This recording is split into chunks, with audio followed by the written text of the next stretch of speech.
Hello children's, good afternoon. कैसे हैं आप सब? आई होप कि आप सब घर में अच्छे हो। तो चिल्ड्रंस, आज हम स्टार्ट करेंगे क्लास 4th व्याकरण बोध बुक का चैप्टर 1 भाषा लिपि और व्याकरण language script and grammar. So childrens, हम इसको चैप्टर को स्टार्ट करने से पहले हम ये समझ लेते हैं कि भाषा होती क्या है, लिपि होती क्या है, व्याकरण होता क्या है।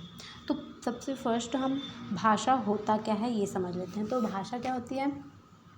जब हम किसी को बोलते हैं, हम किसी को अपने मन की बातें बताते हैं, अपने विचार को, अपने भाव को तो एक तरीके से बताते हैं। और जब हमें कोई कुछ बोलता है तो हम उनकी बातों को सुनते हैं, समझते हैं, तो वो जिस तरीके से हमें बोलते हैं वही तरीका हमारा होता है भाषा, लैंग्वेज। अब लिपि क्या होती है? हम जब किसी लैंग्वेज को लिखते हैं ना, तो लिखते समय एक निश्चित जो चिन्ह होता है, एक संकेत होता है, उसके जो व्यवस्थित रूप होते हैं हम उसको बोलते हैं लिपि। अब हम जान लेते हैं कि व्याकरण क्या होती है। तो व्याकरण होती है जब हम लैंग्वेज बोल रहे हैं तो हम बिना मतलब व्याकरण के लैंग्वेज बोलेंगे तो वो कुछ ना कुछ उसमें रॉन्ग होगा। तो व्याकरण का कहने का मतलब यही है कि व्याकरण होता ही है कि हम भाषा को, लैंग्वेज को शुद्ध तरीके से, फाइन तरीके से हम उसको बता सकें। ओके, सो हम नीचे जो है हमारे टॉपिक हम सब में सबको अच्छे से पढ़ेंगे। सो अभी हम अपना चैप्टर स्टार्ट करते हैं। तो यहाँ पे दिया हुआ है, हम अपने विचार या भावों को मुख्य रूप से लिखकर या बोलकर दूसरों तक पहुँचाते हैं। अभी यहाँ पे क्या बोल रहे हैं कि हम अपने विचारों को, हम अपनी बातों को, या हम अपनी जो किसी को बोल रहे हैं कुछ भी बातें, कुछ भी, तो हम उसको कैसे बताएंगे? सबसे फर्स्ट तरीका है तो हम उसको बोलकर बताएंगे, और दूसरा है हम उसको लिखकर बताएंगे। जैसे कि एग्जाम्पल के थ्रू यहाँ पे दिया हुआ है कि राधिका पत्र लिख रही है। तो ये जो राधिका है ना, वो लिखकर अपनी लैंग्वेज, अपनी भाषा, अपनी बातों को बता रही है, और जिस तरीके से बता रही है वही हो गई इसकी भाषा। और ये जो नेताजी है ना, वो भाषण दे रहे हैं। तो ये जो नेताजी हैं वो लिखकर तो भाषण नहीं दे रहे हैं ना, तो ये नेताजी बोलकर भाषण दे रहे हैं। तो यहाँ पे तो लिखा ही है ना कि हम अपनी बातों को, विचार और भाव को लिखकर या बोलकर दूसरों तक पहुँचाते हैं। तो ये बोलकर दूसरे को बता रहे हैं और ये लिखकर भी दूसरे को बता रहे हैं। तो ये हो गया हमारा फर्स्ट तो है। और सेकंड, हम दूसरे के विचारों या भावों को सुनकर या पढ़कर भी समझते हैं। यहाँ पे हमें ये बताया गया है कि हम अपनी बातों को कैसे समझेंगे या हम दूसरे को कैसे समझाएंगे। तो सबसे फर्स्ट यहाँ पे है कि हम अपनी बातों को या तो लिख कर बोलेंगे या फिर बोल कर बोलेंगे, या हम दूसरे के बातों को सुनकर जानेंगे या फिर पढ़ कर समझेंगे। तो होता है ना, अब जब कोई हमें बोल रहा है तो हम उसको सुनेंगे। यहाँ पे दादी जो है कहानी सुना रही है, तो ये दादी क्या है? बोल रही है, बता रही है, बोल रही है। यहाँ पे बोल कर, तो जैसे कि दादी यहाँ भी बोल कर बता रही है, और जो ये बच्चे हैं वो सुनकर समझ रहे हैं।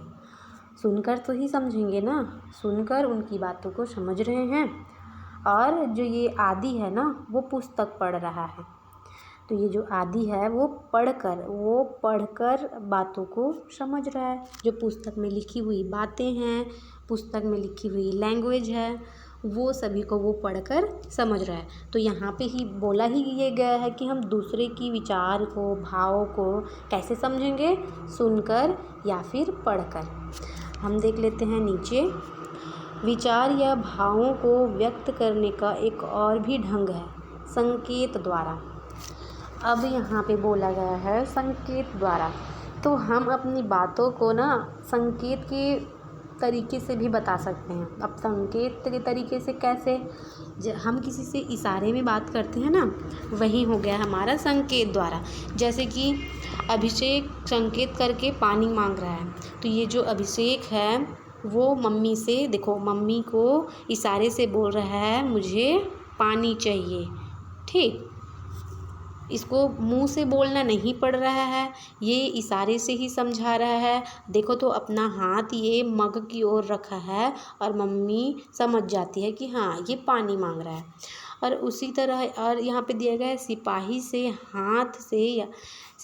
हाथ से यातायात रोकने का संकेत कर रहे हैं। तो ये जो ट्रैफिक रहता है ना, जो वहाँ पे ट्रैफिक पुलिस रहते हैं, वो सबको बोलकर तो नहीं बता सकते, तो ये हाथ से इशारे करके संकेत करके सभी को बताते हैं। ठीक, अब यहाँ पे नीचे क्या बोला गया है कि भाषा शब्द संस्कृत भाषा की भाष धातु से बना है।